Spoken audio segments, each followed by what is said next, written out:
বিসমিল্লাহির রহমানির রহিম। প্রিয় থার্ড ইয়ার শিক্ষার্থীবৃন্দ, আজকে আমি তোমাদের ম্যানেজমেন্ট অ্যাকাউন্টিং থেকে একটি ক্লাস নিচ্ছি। ম্যানেজমেন্ট অ্যাকাউন্টিংয়ের অ্যাবজর্পশন অ্যান্ড ভেরিয়েবল কস্টিং এই চ্যাপ্টারটা চলছিল। আমরা বিগত ক্লাসে বেশ কয়েকটা অঙ্ক করে দিয়েছি।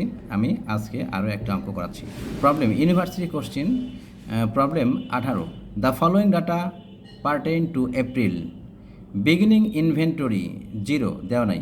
ইউনিটস সোল্ড দেওয়া আছে কত? 5000 ইউনিট। ইউনিটস প্রডিউসড প্রোডাকশনের পরিমাণ দেওয়া আছে 8000। সেলস প্রাইস পার ইউনিট মানে সেলিং প্রাইস পার ইউনিট দেওয়া আছে কত টাকা? 24 টাকা per unit. Direct manufacturing cost per unit 10 টাকা। ফিক্সড ফ্যাক্টরি ওভারহেড টোটাল দেওয়া আছে 28000 আর fixed factory overhead per unit দেওয়া আছে কত? 3.5 টাকা। কমার্শিয়াল এক্সপেন্সেস অল ফিক্সড এটা দেওয়া আছে কত? 10,000।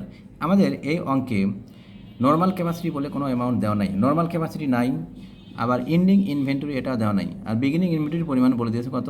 0। নর্মাল ক্যাপাসিটি যেহেতু নাই, সুতরাং আমরা দেখব নর্মাল ক্যাপাসিটি কোথাও বের করা যায় কি না।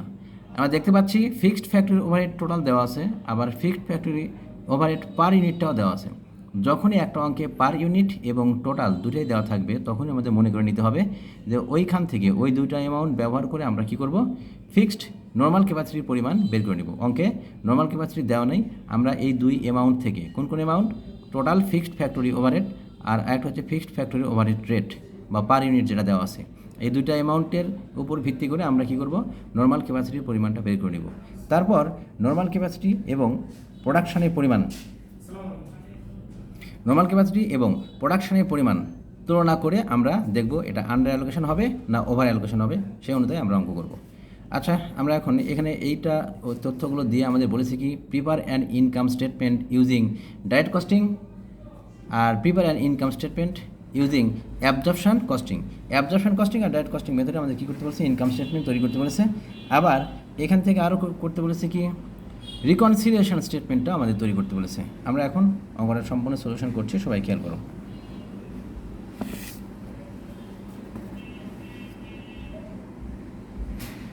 Problem 18 solution working on calculation of manufacturing cost per unit. আমাদের প্রথমে কী করতে হবে? Calculation of manufacturing cost per unit under direct and absorption costing. আমাদের অঙ্কে বলেই দিয়েছে ডাইরেক্ট কস্টিং অ্যাবজর্পশন কস্টিং, দুইটা কলাম করলাম, এনে পার্টিকুলারসে একটা ঘর করলাম। প্রথমে লিখব কি ডাইরেক্ট ম্যানুফ্যাকচারিং কস্ট, এখানে বলেই দিয়েছে ডাইরেক্ট, আমাদের প্রশ্নে দেওয়া ছিল এইটা যে direct manufacturing cost per unit, তার মানে কি এর মধ্যে আমাদের দেওয়া আছে কি direct material, direct labour, variable factory overhead, এই তিনটা ভেরিয়েবল মিলে একবারে যেটা হয় সেটাকে বলবো আমরা কি direct manufacturing cost per unit. কত টাকা? 10 টাকা। এই 10 টাকার হচ্ছে ভেরিয়েবল কস্ট, সুতরাং এটা ডাইরেক্ট কস্টিংয়েও আসবে আবার অ্যাবজর্পশন কস্টিংয়েও আসবে, আমরা দুটোতেই দেখিয়ে দিলাম। এবার fixed factory overhead per unit বা ফিক্সড ফ্যাক্টরি ওভারহেড রেট এটা আমাদের অঙ্কে সরাসরি দেওয়া হয়েছিল, এটা আসবে কোথায়? শুধুমাত্র অ্যাবজর্পশন কস্টিংয়ে আসবে। আমরা অ্যাবজর্পশন কস্টিংয়ে এই মানটা বসিয়ে দিলাম কত? 3.50। এখন এখানে টোটাল নামালাম 10 টাকা আর এখানে কত আসলো? 13 টাকা 50 পয়সা। এই 10 টাকাটা হচ্ছে আমাদের ডাইরেক্ট কস্টিংয়ের রেট আর এই 13 টাকা 50 পয়সা এটা হচ্ছে আমাদের অ্যাবজর্পশন কস্টিংয়ের rate. Total cost per unit direct কস্টিংয়ে পেলাম 10 টাকা আর অ্যাবজর্পশন কস্টিংয়ে পেলাম 13 টাকা 50 পয়সা। এখন ওয়ার্কিং টুতে আমরা বের করব। ওয়ার্কিং টুতে আমাদের যে অ্যামাউন্টটা মিসিং মানে এন্ডিং ইনভেন্টরিটা আমাদের দেওয়া ছিল না অঙ্কে, সেই এন্ডিং ইনভেন্টরির পরিমাণটা বের করে নেব ওয়ার্কিং টুতে। Opening plus production minus sales সমান ক্লোজিং, এটা আমাদের সূত্র। Opening inventory plus production minus sales সমান ক্লোজিং ইনভেন্টরি। ওপেনিং ইনভেন্টরি পরিমাণ নীল 0 বলে দিয়েছে, আর প্রোডাকশানের পরিমাণ 8000, সেলসের পরিমাণ 5000, ক্লোজিং ইউনিটটা নাই, ক্লোজিং ইউনিট আমরা ক্যালকুলেশন করে বের করে নিলাম কত? 3000 ইউনিটস। এখন আন্ডার অ্যালোকেশন না ওভার অ্যালোকেশন হবে সেটা বের করার জন্য আমাদের কী করতে হবে? নর্মাল ক্যাপাসিটির পরিমাণ বের করে নিতে হবে। এখন working 3 calculation of normal capacity unit, এবং নর্মাল ক্যাপাসিটির ইউনিটের পরিমাণটা আমরা বের করছি কী করে? ফিক্সড ফ্যাক্টরি ওভারহেড রেট সমান আমরা জানি এটা যে total fixed factory overhead by normal capacity. এখন দেখতে পাচ্ছি এই নর্মাল ক্যাপাসিটির পরিমাণ যেহেতু দেওয়া নাই, এটা আমাদের বের করতে হবে। এটাকে আমরা উপরে এই পাশে নিয়ে আসলাম আর এটাকে আমরা এই পাশে নিয়ে এসে ভাগ করে দিলাম।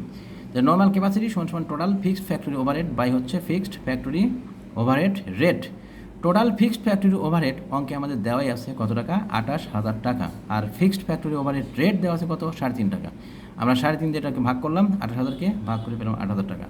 আচ্ছা 8,000 ইউনিট, এই 8,000 ইউনিট পেলাম আমরা কি নর্মাল ক্যাপাসিটি। অঙ্কে আমরা একটু আগে দেখলাম এই ওয়ার্কিংয়েই প্রোডাকশনের পরিমাণ কত দেওয়া আছে 8,000, যেহেতু প্রোডাকশনও 8,000 আবার নর্মাল ক্যাপাসিটির পরিমাণ কত 8,000, সুতরাং এই অঙ্কে আন্ডার অ্যালোকেশন এবং ওভার অ্যালোকেশন দুটার একটাও আসবে না। আমরা সরাসরি অঙ্ক করে দেবো, এখানে আন্ডার বা ওভার অ্যালোকেশনের কোনো অ্যামাউন্ট এখানে নির্ণয় করতে হবে না। আচ্ছা এখন আমরা রিকোয়ারমেন্ট 1 যাচ্ছি। রিকোয়ারমেন্ট 1 আমাদের বলেছিল এটা যে ইনকাম স্টেটমেন্ট তৈরি করো কোন মেথডে। প্রথমে বলেছে ডাইরেক্ট কস্টিংয়ে, আমরা এখন ইনকাম স্টেটমেন্ট তৈরি করছি ডাইরেক্ট কস্টিং মেথডে। Direct costing, income statement under direct costing. Requirement 1, প্রথমে কোম্পানির নাম দেবো ডট ডট কোম্পানি, কোম্পানির কোনো নাম দেওয়া না এখানে, তো আমরা কোম্পানির নামটা দিলাম না। প্রথমে আসবে কি যে income statement under direct costing for the month of April dot dot dot, কোনো সাল বা তারিখ উল্লেখ করেনি আমরা, for the month of April দিয়ে রাখলাম। পার্টিকুলার্স, তো প্রথমে টাকার কলাম আসবে দুইটা, টাকা। প্রথমে কি আমরা লিখবো সেলসের পরিমাণ কত 5,000 ইউনিট, আর প্রতি ইউনিটের দাম 24 টাকা, এটা আমাদের প্রশ্নে উল্লেখ করাই আছে। তাহলে 5,000 গুণন 24 করে পেলাম কত 1,20,000, এটা সেলসের পরিমাণ টাকায়। এবার less variable cost of goods sold, যেহেতু এটা কোন কস্টিং, যেহেতু এটা আমাদের অ্যাবজর্পশন ডাইরেক্ট কস্টিং, সুতরাং ডাইরেক্ট কস্টিং আমরা সবসময় লিখবো কি variable cost of goods sold, variable কথাটা উল্লেখ করতে হবে। তাহলে variable cost of goods sold less করতে হবে। তাহলে variable cost of goods sold বের করার সময় আমাদের প্রথমে লিখতে হবে কি variable cost of beginning inventory. Beginning inventory ছিল না 0, তাহলে 0 গুণন এখানে 10 দিয়ে গুণ করছি কেন, কারণ ডাইরেক্ট কস্টিংয়ের রেট আমরা পেয়েছি 10 টাকা, এটা 1 নাম্বার রিকোয়ারমেন্ট 1 নাম্বার ওয়ার্কিংয়ের মধ্যে আমরা বের করে নিয়েছি। ওই 10 টাকা দিয়ে গুণ করব, 10 টাকা রেট ছিল, 10 টাকা দিয়ে গুণ করলাম, করে পেলাম কত 0। আর add variable cost of production, এবার প্রোডাকশানের পরিমাণ দেওয়া আছে 8,000, আর 10 টাকা রেট, 10 টাকা দিয়ে গুণ করলাম 80,000, যোগ করে পেলাম কত 80,000। এটাকে বলবো variable cost of goods available for sale 80,000। এখান থেকে আমরা লেস করব, less variable cost of ending inventory পরিমাণ কত 3,000 ইউনিট, এই 3,000 ইউনিটকে আমরা গুণ করব কত দিয়ে 10 দিয়ে। ইন্ডিং ইনভেন্টরি আমরা ওয়ার্কিং নাম্বার 2তে বের করে রেখেছি। এখন এই 3,000কে রেট দিয়ে গুণ করলাম 10 টাকা রেট, ডাইরেক্ট কস্টিংয়ের রেট 10 টাকা, 10 টাকা দিয়ে গুণ করে পেয়ে গেলাম 30,000, বিয়োগ করলাম এর থেকে, বিয়োগ করলে কত আসবে 50,000। তাহলে যেটা আসলো 50,000 টাকা, এর নামই হচ্ছে variable cost of goods sold at standard and actual. Variable cost of goods sold at standard and actual কত টাকা 50,000 টাকা। এবার 1,20,000 থেকে আমরা 50,000 বাদ দিব, বাদ দিলে যেটা আসবে এর নাম হচ্ছে গ্রস কন্ট্রিবিউশন মার্জিন, এর নামই হচ্ছে গ্রস কন্ট্রিবিউশন মার্জিন, কত টাকা 70,000 টাকা। আচ্ছা এবার এই গ্রস কন্ট্রিবিউশন মার্জিন থেকে আমরা বাদ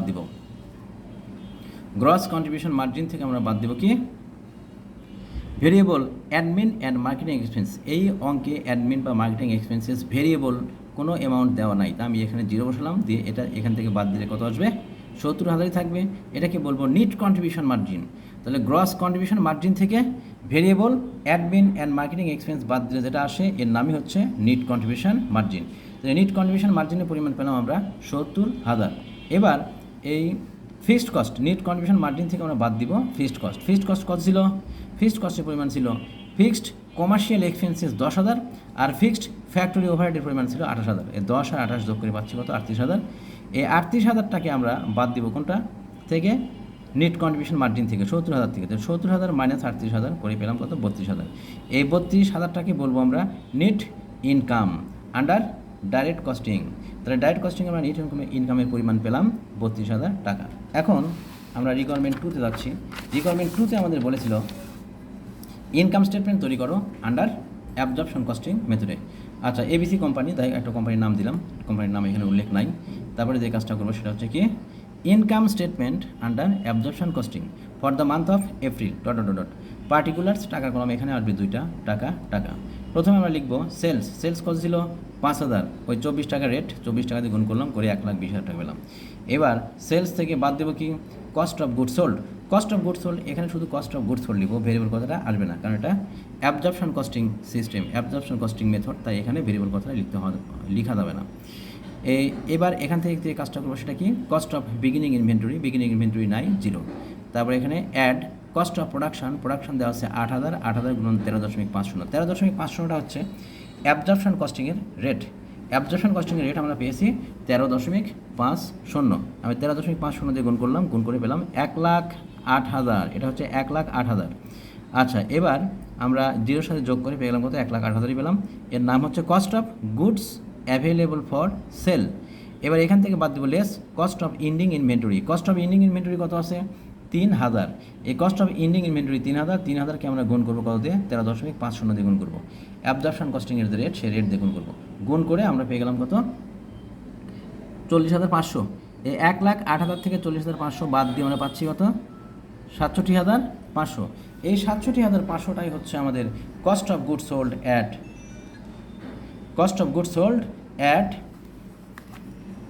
cost of goods sold at standard and actual. এই 67,500 নাম। এই 67,500কে আমরা বাদ দিব 1,20,000 থেকে। 1,20,000টা কী ছিল আমাদের? সেলসের পরিমাণ। সেলস থেকে cost of goods sold at standard and actual 67,500, এটা বাদ দিব। বাদ দিলে যে অ্যামাউন্টটা আসছে এটা হচ্ছে গ্রস প্রফিট। গ্রস প্রফিটের পরিমাণ আসলো 52,500। এই গ্রস প্রফিটের পরিমাণ পেলাম 52,500। এখান থেকে আমরা এখন বাদ দিব কি? Less operating expenses. এখান থেকে আমরা লেস করব অপারেটিং এক্সপেন্সেস। অপারেটিং এক্সপেন্সের মধ্যে আসবে ভেরিয়েবল কমার্শিয়াল এক্সপেন্সেস। এখানে আমাদের ভেরিয়েবল কমার্শিয়াল এক্সপেন্সেস দেওয়া নাই, তাই 0। আর ফিক্সড কমার্শিয়াল এক্সপেন্সেস দেওয়া আছে 10,000। তাহলে এই 10,000টা এবার পার করে দিলাম, দিয়ে বাদ দিলাম কোথা থেকে? 52,500 থেকে। 52,500 মাইনাস 10,000 করে নিট ইনকাম পেলাম কত? 42,500। এই 42,500 হচ্ছে আমাদের অ্যাবজর্পশন কস্টিং মেথডে টোটাল নিট ইনকামের পরিমাণ।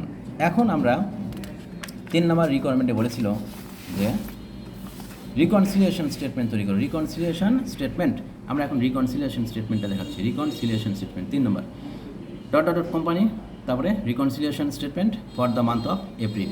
প্রথমে লিখবো আমরা কি? পার্টিকুলার্স, তারপরে এখানে টাকার কলম একটাই আসবে, টাকার কলম একটাই দিয়ে দিলাম। তারপর কি আসবে? প্রথমে লিখলাম NEET income under absorption costing. NEET income under absorption costing কত? 42,500। তারপর আসবে NEET income under direct costing. আচ্ছা, ডাইরেক্ট কস্টিং কত পেয়েছি? ডাইরেক্ট কস্টিং আমরা পেয়েছি হচ্ছে 32,000। তাহলে 42,500 থেকে 32,000 বাদ দিয়ে আমরা পাচ্ছি 10,500। এটার নাম হচ্ছে ডিফারেন্স ইন নিট ইনকাম। এবার ডিফারেন্স টু বি এক্সপ্লেইন, এটা আমরা এক্সপ্লেইন করব। ডিফারেন্স ইন ইনভেন্টরি কত আছে? এন্ডিং মাইনাস বিগিনিং, এটা সূত্র নিয়ম। এবার আন্ডার অ্যাবজর্পশন কস্টিং আমাদের এন্ডিং ইনভেন্টরি ছিল 3,000 আর বিগিনিং ইনভেন্টরি ছিল 0। তাহলে 3,000 মাইনাস 0 আর ইন্টু 13.50, এটা অ্যাবজর্পশনের রেট। এই অ্যাবজর্পশনের রেট দিয়ে আমরা গুণ করলাম, 13.50 গুণ করে পেলাম 40,500। এবার আন্ডার ডাইরেক্ট কস্টিং একই রকমভাবে এন্ডিং থেকে বিগিনিং বাদ দিব, আর রেট কত? 10 টাকা। ডাইরেক্ট কস্টিংয়ের রেট ছিল 10 টাকা, 10 টাকা দিয়ে গুণ করলাম, করে পেলাম 30,000। এবার 40,500 থেকে 30,000 বাদ দিলে আমরা পেয়ে যাচ্ছি 10,500। এর নামই হচ্ছে ডিফারেন্স এক্সপ্লেইনড। এই ছিল আমাদের অঙ্ক। আজকে এই পর্যন্তই। সবাই ভালো থাকো, আল্লাহ হাফেজ।